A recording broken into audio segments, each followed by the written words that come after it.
All right, guys, welcome back for section 12 of our Intro to Cybercrime course. Today we're going to begin our discussion of digital forensics, which is one of my, yay, I love this topic. So, here's our funny picture of the day. Get it? Hard drive? That's funny. Just go with it. All right, so digital forensics is essentially, it's the science of finding evidence for eventual use in a court of law on any kind of digital device. And we'll talk about exactly what that means a little bit later on. But first, I want to talk about some important cases that were solved using digital forensics. So first, the BTK killer. This was a serial killer active for decades. Like, he started in the 70s, didn't get caught until the 90s. So this guy was really killed a lot of people, did a lot of really horrible things, but he was finally caught thanks to digital forensics. He was already famous.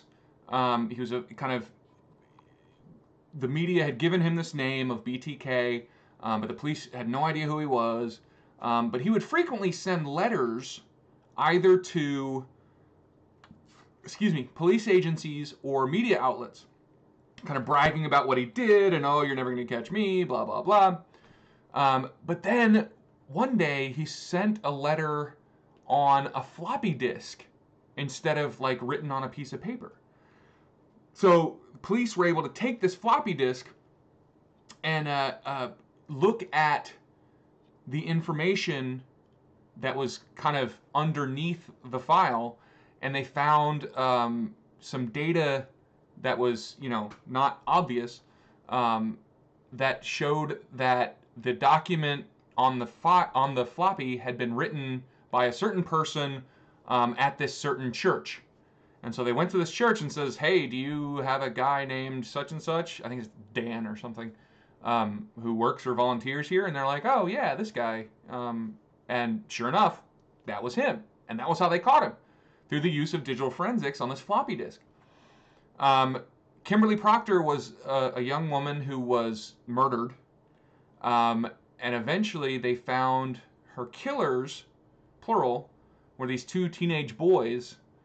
And it's basically the evidence used to convict these two teenagers, a lot of it was through the use of digital forensics. Like, they had bragged about committing the murder on World of Warcraft. And so a computer technician was able to go in and find the digital evidence of them chatting to somebody else on that video game, and use that evidence against them in court. There have been a few cases of what's called salami slicing.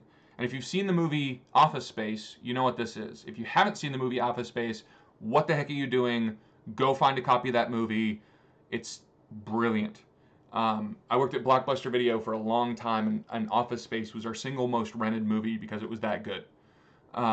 But essentially with salami slicing, what happens is any large corporation is going to have lots and lots and lots of transactions. Most of those transactions are going to end in a fraction of a cent, right? So, sending $159.53.7 to such and such company, because, that fraction of a penny is due to the fact that, they're calculating these payments based on, the number of kilowatt hours of energy used, or the, percentage of the, and it comes out to a fraction of a cent. Now, most of the time, with computer-based financial transactions, those fractions of a cent are just kind of rounded down. What salami slicing does is it takes those fractions of a cent and puts them somewhere else, into a bank account, right? So that one transaction might have, put into that account 0.7 cents. But with large corporations, they do enough transactions every day to where even those fractions of a cent really add up, and you can make a lot of money. So those kind of crimes, digital evidence provided by digital forensics techniques might be the only evidence you have of who did it and what was being done and where that money went and all that stuff. So it's a very, very important skill for law enforcement agencies to have, and is only going to get more and more and more important as time goes on. There are two different kinds of crimes when it comes to digital forensics. One is where the computer is used as a tool, i.e., hacking crimes.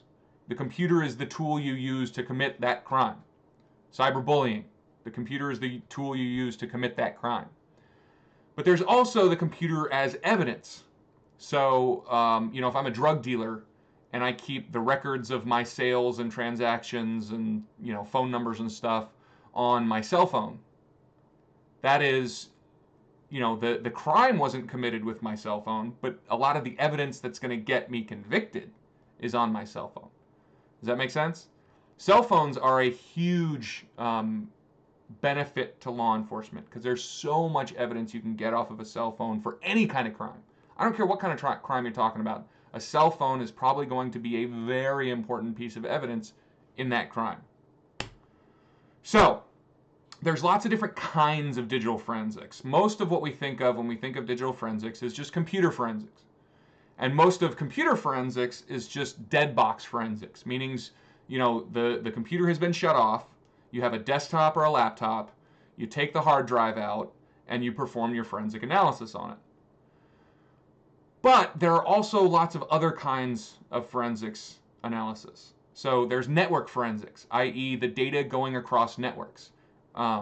So if you're a company and you get attacked, you're going to have to look at not only the evidence from the computers on your network, but also the network itself. The routers, the firewalls, all that stuff. Those all keep logs. Those are great places to find evidence of any kind of network-involved crime. There's mobile forensics, which is cell phones, essentially. But there's also, tablets and other things that fall under that mobile forensics device. But the vast majority of it is cell phones. And then there's malware forensics, which is basically if you find a piece of malware, a virus, ransomware, whatever, there are people who specialize in taking that virus and looking at the source code and trying to figure out who wrote it, what it did, how to prevent other criminals from writing similar viruses that do similar things. So you're specifically looking at every new piece of malware to learn as much as you can, not only about who wrote it, but how to prevent it from becoming a problem. Make sense? All right. So there were kind of three phases in digital forensics history.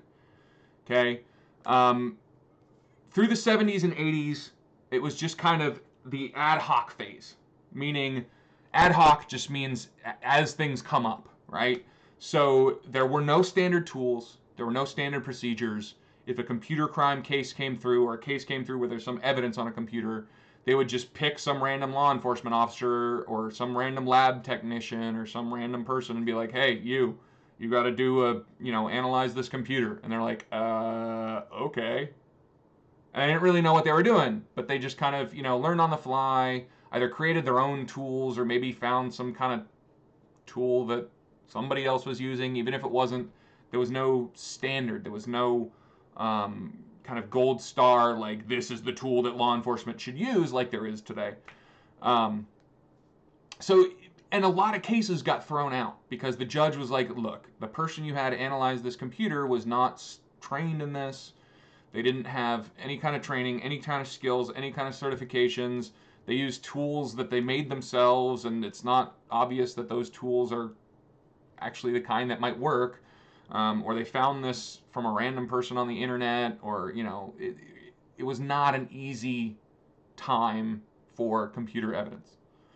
So starting in the late 80s, early 90s kind of area, they moved to the structured phase, where finally they developed training for law enforcement officers or people who work for law enforcement agencies to do this digital forensics analysis in the correct way, right? We want to make sure that the evidence that we get off of these drives, off of whatever storage device we're talking about, is accurate and is able to be presented in court, and the judge is going to accept it, right? Very important. Standardized tools arose here.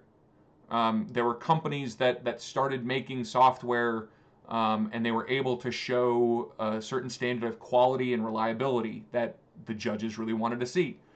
And then there were policies about how these investigations are supposed to progress, what's the right thing to do, what's the wrong thing to do. All those things were developed in this structured phase. But today, just in the last decade or so, somewhere in that early part of the 21st century, we entered the enterprise phase. The enterprise phase is much more broad spectrum. It's much more codified, but able to do more. So first off, in the modern world, we have a huge variety of both open source tools and proprietary tools. Open source tools are the ones that anybody can download and use all they want. Like the Linux operating system is an open source operating system. It's free. You can go out there, download it, install it, boom. Windows is a proprietary operating system. You have to pay for it or pirate it. Similarly, these forensics tools, there's open source tools which are specifically designed to, anybody who wants them can take them, but they're created using a specific standard, which means they're probably still okay to use in court. And there are also proprietary tools, and these are usually a little bit more, they have more features, more user-friendly. They definitely have like tech support, which open source tools never have tech support. But the two big proprietary tools today are Access Data's FTK, and then there's Ncase. Those are the two big proprietary tools for digital forensics, at least for computer forensics, I should say. For mobile forensics, there's a few different ones. But we also do, in the enterprise phase, we've started doing live box forensics, which means the computer's not shut off and in a lab somewhere. The technician, the digital forensics analyst, is actually out in the field looking at computers as they're on, as they're working, as they're doing stuff, whether it's the victim's computer or sometimes the offender's computer. And if you've watched my first technological, where I teach you about hardware video in this series, you'll know that with a live box, there's more evidence available. There's the RAM, right? That live memory. If you're doing live box forensics and that computer's still on, that is another great source of evidence. With dead box forensics, the computer's off, it's disassembled, it's in a lab somewhere. You've lost all that RAM data. All the evidence that you might have been able to find in there is now gone. Okay? Other big things we're doing in the enterprise phase is we're looking at the Internet of Things. The Internet of Things is basically, it's the thermostats and refrigerators and, all the little things that are now internet connected. We can find evidence on those. Everything from your water sprinkler system to your, anything. Drones. Drones are another big deal. They're becoming more popular. They store a lot of data, everything from pictures or video to location data and altitude data. All that stuff might be important in either a criminal case or a civil case. So that evidence might be very important to get off of a drone. And then there's vehicles, right? Car crashes are huge deals and frequently end up in court, whether criminal court, if it's a drunk driving accident or somebody specifically ramming somebody, a pedestrian, or civil court, who's at fault in a certain car crash, all those things. And with digital forensics, you can look at a car's computer, because cars all have computers now, and you can get all kinds of interesting evidence about that car, what happened, did somebody hit the brakes, did somebody hit the gas, did they try to turn, was there a mechanical failure that might have caused the crash? There's all kinds of evidence that you can get off of a vehicle's computer that can be used in court. Okay? So, how does an investigation happen? First thing any digital forensics person has to do, and not all four of these stages are done by the same person. They can be, but a lot of times each stage is done by a different actual person. Sometimes they're all done by the same person, sometimes not. But step one is a survey or identification of the crime scene. Sometimes the crime scene is where you caught the offender. Sometimes the crime scene is where's the victim. But with computer crime, it's a very complicated issue of exactly where is the crime scene, right? But when you can figure out where a crime scene is, whether it's the scene of the offender or scene of the victim or both or whatever, you need to look around and figure out what might be evidence, right?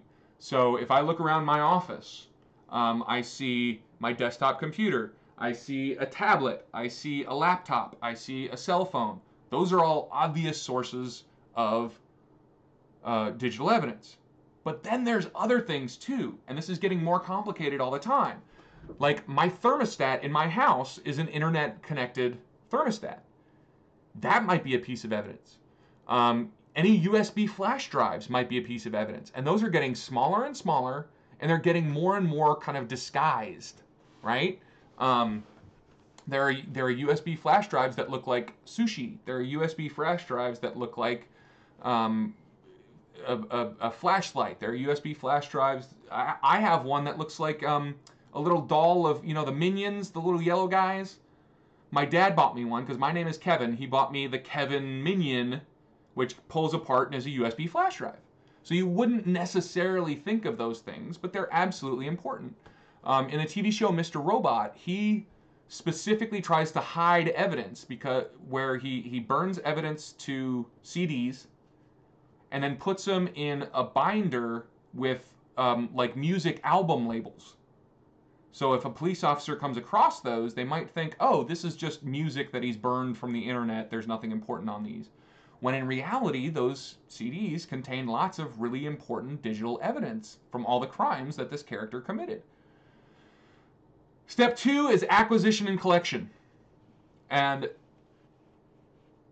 from here on out, documentation is of supreme importance. Document, document, document, document. Write down everything.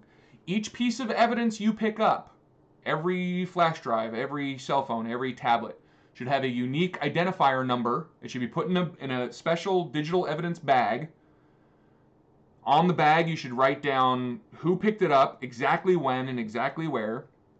There should be a master evidence log for the case. You should go to that master evidence log and make sure each piece of evidence is recorded in that log with, again, who found it, where it was found, what time it was found.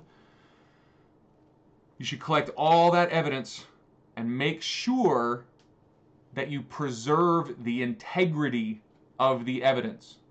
Okay? The integrity of the evidence refers to whether it's been changed. Okay? So if I take a hard drive, or, I bust in on a bad guy, and the bad guy's at his computer, and I'm able to slap him in cuffs, and then I look at his computer, and I'm like, oh, something's happening on this computer, and as a police officer, I might, through the best of intentions, be like, oh, I should stop what he's doing there, I should do this, I should do that, and as soon as you start messing with that computer, you're changing the evidence. If you collect the evidence in a bad way, like if you have static electricity on your hands, you ever, you're walking across a carpet and then you touch a doorknob and it zaps you? That's static electricity. If you zap a piece of computer equipment, you could either modify or delete data that is stored on it. You have to be very careful of those things. If you have a hard drive in a clear evidence bag and you leave it on the dashboard of a car while you go inside to eat lunch and then come back out, the heat from the sun might have damaged that data storage. So you need to really, really be very careful of that evidence integrity. You also need to look at how to preserve that evidence. So I already said we need to have special digital evidence bags, right? Those special bags both protect it from static electricity and they prevent signals from either going into the bag or leaving the bag. In some places they use like metal lockers. I've seen digital forensics labs that use these metal lockers and they store all evidence in there because those metal lockers will block any kind of signal going in or out.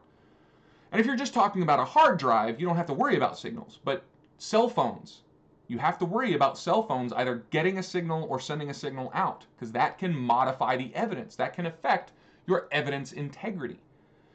Back in the day, you know, before police officers learned better, they would seize somebody's pager.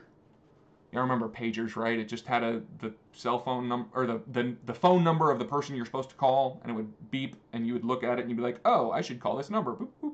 Somebody page me. A lot of those pagers, they only had enough memory inside to store 100 numbers.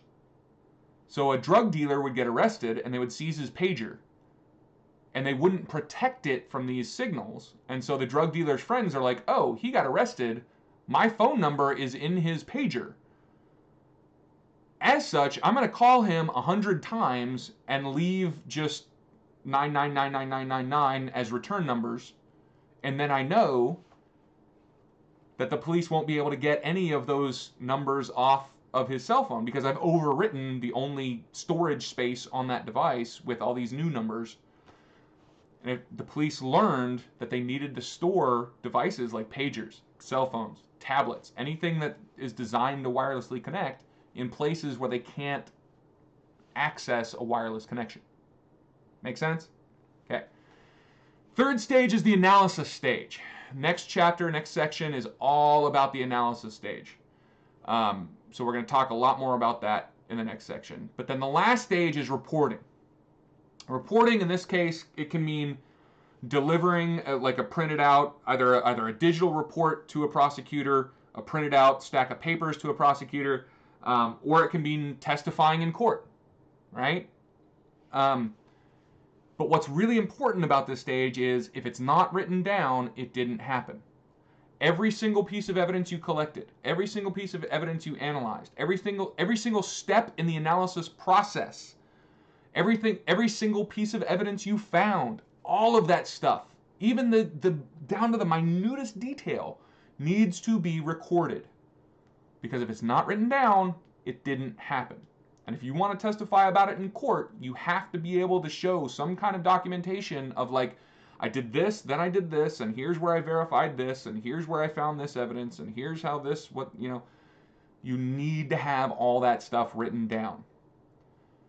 One of the biggest challenges, though, if you're going to testify in court, is getting the jury to understand what you're talking about. Because this is some really complicated stuff. And the jury, most of the time, doesn't have the knowledge base to understand what you're trying to say. So if you talk about hash algorithms and slack space and deleted data, the jury's they're going to be like, huh? So you have to be able to talk about the evidence and where it was found and how it was found and convince the jury that you know what you're talking about and convince the jury that they understand what you're talking about if you're going to be able to testify to that stuff at a trial. Make sense? All right. Next section, we're going to be talking about all the analysis steps. That's going to be a great one. I love that stuff. I'll see you then.